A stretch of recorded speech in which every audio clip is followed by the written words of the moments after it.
Hi my dear friends.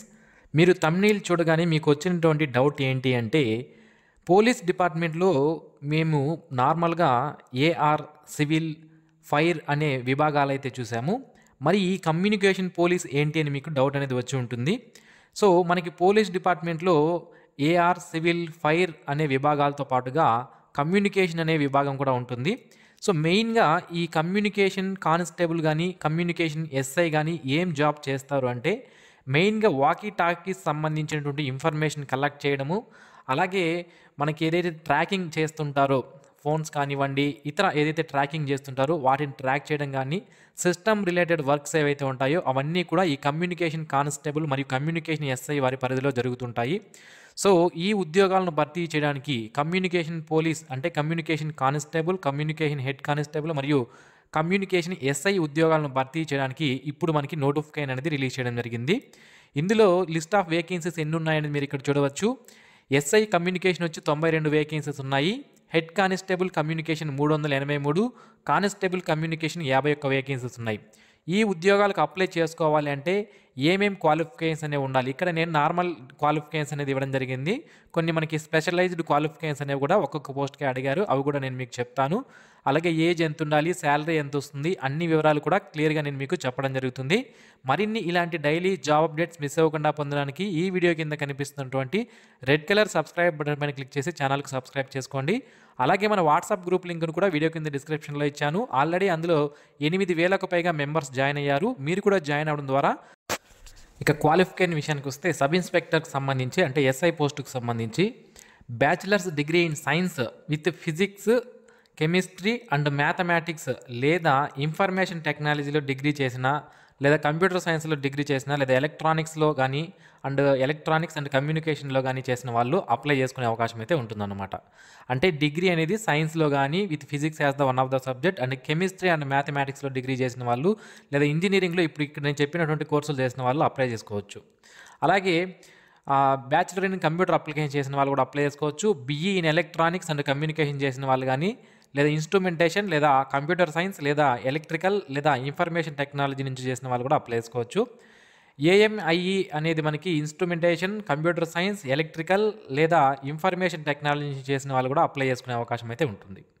ఇక head constable telecommunication అనే పోస్ట్కి మీరు అప్లై చేయాలనుకుంటే ఇంటర్మీడియట్లో ఫిజిక్స్, కెమిస్ట్రీ అండ్ మ్యాథమెటిక్స్ సబ్జెక్ట్స్గా చదివి ఉండాలి. 45% మార్క్స్ అనేది వచ్చి ఉండాలి. అలాగే 10థ్లో మీరు 10థ్ లేదా ఇంటర్మీడియట్లో ఫిజిక్స్, కెమిస్ట్రీ, మ్యాథమెటిక్స్ చదివి ఉన్న వాళ్ళైనా అప్లై చేసుకోవచ్చు. లేదా 10థ్ క్లాస్ తర్వాత ఐటీఐ ఎవరైతే కంప్లీట్ చేసింటారో ఎలక్ట్రానిక్స్ లేదా ఎలక్ట్రికల్ లేదా కంప్యూటర్స్లో ఎవరైతే ఐటీఐ కంప్లీట్ చేసింటారో వాళ్ళు కూడా అప్లై చేసుకోవచ్చు.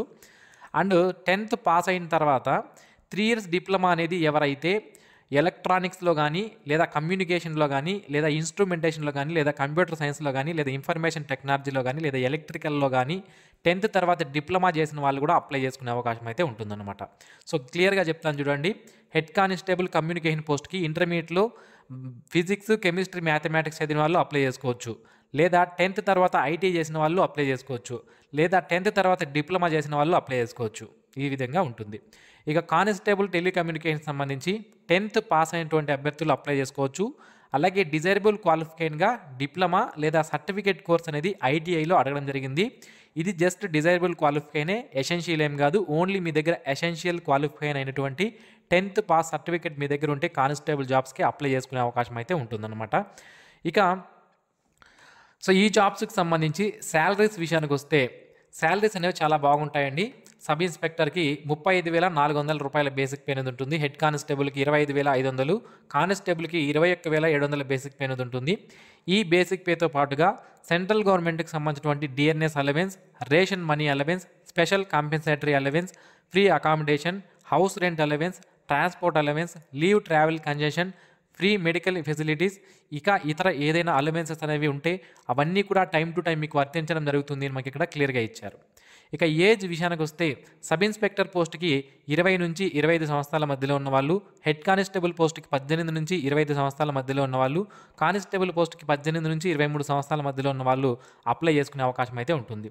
ఏజ్ రిలాక్సేషన్ అనేది as per central government rules ప్రకారం ఎస్సీ ఎస్టీ వాళ్ళకి 5 సంవత్సరాలు, ఓబీసీ వాళ్ళకి 3 సంవత్సరాలు, ఎక్స్ సర్వీస్ మెన్కి వాళ్ళ సర్వీస్ రూల్స్ని బట్టి ఏజ్ రిలాక్సేషన్ అనేది వర్తించడం జరుగుతుంది. ఇక ఈ పోస్టులకు సంబంధించి సెలక్షన్ ప్రొసీజర్ అనేది ఏ విధంగా ఉంటుందంటే ఫస్ట్ నేను మీకు సెలక్షన్ ప్రొసీజర్ సింపుల్గా చెప్తాను చూడండి. ఫస్ట్ మనకి ఫిజికల్ ఎఫిషియన్సీ టెస్ట్ మరియు ఫిజికల్ స్టాండర్డ్ టెస్ట్ అనేది కండక్ట్ చేస్తారు. దాని తర్వాత రిటర్న్ ఎగ్జామినేషన్ అనేది కండక్ట్ చేయడం జరుగుతుందన్నమాట. ఓకే, సో ప్రిలిమ్స్ మెయిన్స్ అనే ఎగ్జామ్ ఏమి ఉండదు, ఓన్లీ ఒక ఎగ్జామ్ మాత్రమే ఉంటుంది. అది కూడా ఫిజికల్ టెస్టులు కంప్లీట్ అయిన తర్వాత ఎగ్జామినేషన్ అనేది కండక్ట్ చేస్తారు. ఓకే, సో ఇక ఫిజికల్ స్టాండర్డ్స్ విషయానికి వస్తే ఎస్టీ క్యాండిడేట్స్ అండి. ఫస్ట్ నేను ఎస్టీ క్యాండిడేట్స్ గురించి చెప్తున్నాను, ఇక్కడ మీరు క్లియర్గా గుర్తుపెట్టుకోవాలి. ఎస్టీకి సంబంధించిన వాళ్ళు మేల్ క్యాండిడేట్ అయితే 162.5 సెంటీమీటర్స్ హైట్ ఉండాలి, ఫిమేల్ క్యాండిడేట్స్ అయితే 150 సెంటీమీటర్స్ అనేది ఉండాలి. చెస్ట్ విషయానికి వస్తే మనకి ఎస్ఐ టెలికమ్యూనికేషన్కి 77 ఉండాలి, గాలి పీల్చినప్పుడు అది 82 వరకు ఎక్స్పాండ్ అవ్వాలి. హెడ్ కానిస్టేబుల్ పోస్ట్కి అయితే 76 ఉండాలి, గాలి పీల్చినప్పుడు 81 సెంటీమీటర్ల వరకు ఎక్స్పాండ్ అనేది అవ్వాలి. మిగిలిన అందరికీ కూడా చూడండి, ఫస్ట్ ఇప్పుడు నేను చెప్పింది ఎస్టీ కేటగిరీకి సంబంధించిన వాళ్ళు మాత్రమే. ఇప్పుడు ఓబీసీ, యూఆర్, ఎస్సీ వీళ్ళకి హైట్ అనేది ఎంత ఉండాలి అంటే మేల్ క్యాండిడేట్స్ 170 సెంటీమీటర్స్ ఉండాలి, ఫిమేల్ క్యాండిడేట్స్ అయితే 157 సెంటీమీటర్స్ ఉండాలి. చెస్ట్ విషయానికి వస్తే ఎస్ఐ టెలికమ్యూనికేషన్కి సంబంధించి ఈ చెస్ట్ అనేది ఓన్లీ ఫిమేల్ క్యాండిడేట్స్కి ఉండదండి, ఓన్లీ మేల్ క్యాండిడేట్స్కి మాత్రమే ఉంటుందన్నమాట. అది మీరు గుర్తుపెట్టుకోవాలి ఇక్కడ.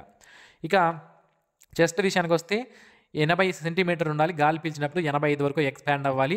హెడ్ కానిస్టేబుల్ అలాగే కానిస్టేబుల్ పోస్టులు కూడా సేమ్ చెస్టే మనకి ఇవ్వడం జరిగిందన్నమాట. ఇక బేసిక్ మెడికల్ స్టాండర్డ్స్ అనేది మనకి ఇక్కడ ఇవ్వడం జరిగింది. Refraction, colour vision, visual identity, distance vision, near vision ఇవన్నీ కూడా ఏ విధంగా ఉండాలి అనేది మనకి ఇక్కడ టేబుల్లో క్లియర్గా ఇవ్వడం జరిగింది. దాన్ని ఒకసారి చూడండి. ఇక అప్లికెంట్ ఫీజు విషయానికి వస్తే 200 రూపాయల అప్లికెంట్ ఫీజు అనేది ఉంటుంది ఎస్ఐ పోస్ట్కి. కానిస్టేబుల్ పోస్ట్కి అయితే కానిస్టేబుల్ మరియు హెడ్ కానిస్టేబుల్ పోస్ట్కి 100 రూపాయల అప్లికెంట్ ఫీజు అనేది ఉంటుంది. అయితే SC ST ex servicemen female క్యాండిడేట్స్కి ఫీజు నుంచి ఎగ్జామ్షన్ అనేది ఇవ్వడం జరిగింది. వీరు ఎటువంటి ఫీజు పే చేయాల్సిన అవసరం అనేది లేదు. ఆన్లైన్ అప్లికేషన్స్ అనేవి మనకి 15 నవంబర్ నుంచి స్టార్ట్ అవ్వడం జరుగుతుంది. అప్లై చేసుకోవడానికి లాస్ట్ డేట్ వచ్చి 14 డిసెంబర్ లోపు అప్లై చేసుకోవాల్సి ఉంటుందన్నమాట. ఇక సెలక్షన్ ప్రొసీజర్ నేను ఆల్రెడీ మీకు చెప్పాను. ఫస్ట్ మనకి physical efficiency test, physical standard test conduct చేసిన తర్వాత రిటర్న్ ఎగ్జామినేషన్ అనేది కండక్ట్ చేయడం జరుగుతుంది. ఇక ఇందులో మనకి పీఈటీ ఫిజికల్ ఎఫిషియన్సీ టెస్ట్లో మనకి ఏ విధంగా ఉంటుంది అంటే ఫస్ట్ సబ్ ఇన్స్పెక్టర్ పోస్ట్కి మేల్ క్యాండిడేట్స్కి 100 మీటర్స్ రన్ అనేది ఉంటుంది. ఇది 16 సెకండ్స్లో రన్ చేయాలి. అలాగే 1.6 కిలోమీటర్స్ని 7 మినిట్స్ 30 సెకండ్స్లో రన్ చేయాల్సి ఉంటుంది. ఫీమేల్ క్యాండిడేట్స్ అయితే ఎస్ఐ పోస్ట్కి 100 మీటర్స్ని 18 సెకండ్స్లో, 800 మీటర్స్ని 4 మినిట్స్ 45 సెకండ్స్లో రన్ చేయాల్సి ఉంటుందన్నమాట. ఇక హెడ్ కానిస్టేబుల్ మరియు కానిస్టేబుల్ పోస్టులకు అయితే ఫస్ట్ మేల్ క్యాండిడేట్స్ 1.6 కిలోమీటర్స్ని 7 మినిట్స్ 30 సెకండ్స్లో రన్ చేయాలి. ఫీమేల్ క్యాండిడేట్స్ 800 మీటర్స్ని 4 మినిట్స్ 45 సెకండ్స్లో రన్ చేయాలి. ఇక 11 ఫీట్ లాంగ్ జంప్ అనేది మేల్ క్యాండిడేట్స్ 3 ఛాన్సెస్లో చేయాల్సి ఉంటుంది. ఫిమేల్ క్యాండిడేట్స్ 9 ఫీట్స్ లాంగ్ జంప్ని 3 ఛాన్సెస్లో చేయాలి. ఇక male candidates 3.5 feet high jump చేయాల్సి ఉంటుంది, 3 ఛాన్సెస్ ఉంటాయి. ఫిమేల్ క్యాండిడేట్స్ కూడా 3 ఫీట్ హైట్ జంప్ చేయాలి, 3 ఛాన్సెస్ అనేవి ఇవ్వడం జరుగుతుంది. సో ఇప్పుడు ఎవరైతే ఈ ఫిజికల్ ఎఫిషియన్సీ టెస్ట్ మరియు ఫిజికల్ స్టాండర్డ్ టెస్ట్లో క్వాలిఫై అవుతారో వీళ్ళకి రిటర్న్ ఎగ్జామినేషన్ అనేది కండక్ట్ చేయడం అనేది జరుగుతుంది. ఈ రిటర్న్ ఎగ్జామినేషన్లో 100 మార్కులు కండక్ట్ చేస్తారు. ఫస్ట్ నేను మీకు సబ్ ఇన్స్పెక్టర్ పోస్ట్కి చెప్తున్నాను. ఇక్కడ మనకి సబ్ ఇన్స్పెక్టర్కి 2 పేపర్లు అనేది ఇవ్వడం జరిగిందనమాట. ఫస్ట్ పేపర్ వచ్చి 100 మార్కులకు ఉంటుంది. ఇది general English, general awareness and reasoning ability అనేది ఉంటాయి. 100 మార్కులకి ఇవ్వడం జరుగుతుంది. పేపర్ 2 వచ్చి మనకి physics, chemistry, math, electronics, communication, information technology, computer science, electrical, instrumentation and కంట్రోల్కి సంబంధించినటువంటి క్వశ్చన్స్ అనేవి రావడం జరుగుతుంది. ఇది 2 అవర్స్ ఉంటుంది పేపర్ 2. ఇక కానిస్టేబుల్ అండ్ హెడ్ కానిస్టేబుల్ పోస్టులకు కూడా మనకి ఇవ్వడం జరిగింది సిలబస్. ఇది కూడా చూసుకుంటే ఫస్ట్ హెడ్ కానిస్టేబుల్ పోస్ట్కి మనకి సంబంధించి 100 మార్కులకి ఎగ్జామినేషన్ ఉంటుంది. 2 అవర్స్ టైం అనేది ఇవ్వడం జరుగుతుంది. General English, general awareness, reasoning ability, physics, chemistry, maths సంబంధించిన క్వశ్చన్స్ అనేవి ఉంటాయి. ఇక కానిస్టేబుల్ పోస్ట్కి general English, general awareness, reasoning ability, aptitude నుంచి క్వశ్చన్స్ రావడం జరుగుతుంది. 100 మార్కులకి ఈ ఎగ్జామినేషన్ కండక్ట్ చేస్తారు. 2 అవర్స్ టైం అనేది ఇవ్వడం జరిగిందనమాట. సో మినిమం క్వాలిఫై అవ్వాలంటే general, economical weaker section, ex servicemen అయితే 35% మార్క్స్ తెచ్చుకోవాలి. SC, ST, OBC, non creamy layer వాళ్ళైతే 33% మార్క్స్ తెచ్చుకుంటే మినిమం మీరు ఆ జాబ్కి క్వాలిఫై అయ్యారు అని అర్థం అన్నమాట. ఎన్సీసీ సర్టిఫికేట్స్ ఎవరి దగ్గర ఉంటే ఎన్సీసీ ఏ సర్టిఫికేట్కి 2% మార్క్స్, బి సర్టిఫికేట్ 3%, సి సర్టిఫికేట్కి 5% మార్క్స్ అనేవి కలపడం జరుగుతుంది. దీని ద్వారా మీ కట్ ఆఫ్ మంచిగా ముందుకు వచ్చే అవకాశం అయితే ఉంటుందన్నమాట. ఓకే. సో ఇది ఫ్రెండ్స్ ఈ నోటిఫికేషన్ అనేది మనకి ITBP Indo Tibetan border police force నుంచి రావడం జరిగింది. ఇది government of India ministry of home affairs ఏదైతే ఉంటుందో దాని కింద డైరెక్ట్గా వర్క్ చేయడం అనేది జరుగుతుందన్నమాట. సో ఆన్లైన్లో అప్లై చేసే లింక్ని వీడియో కింద డిస్క్రిప్షన్లో నేను మీకు ప్రొవైడ్ చేస్తాను. ఇది అఫీషియల్ వెబ్సైట్. ఆ వెబ్సైట్లోకి వచ్చి మీరు ఆన్లైన్లో అప్లికేషన్ చేసుకోవచ్చు. సో ఫ్రెండ్స్ ఈ వీడియో కనుక మీకు నచ్చినట్లయితే లైక్ చేయండి, మీ ఫ్రెండ్స్కి షేర్ చేయండి. Thanks for watching this video. Have a nice day friends.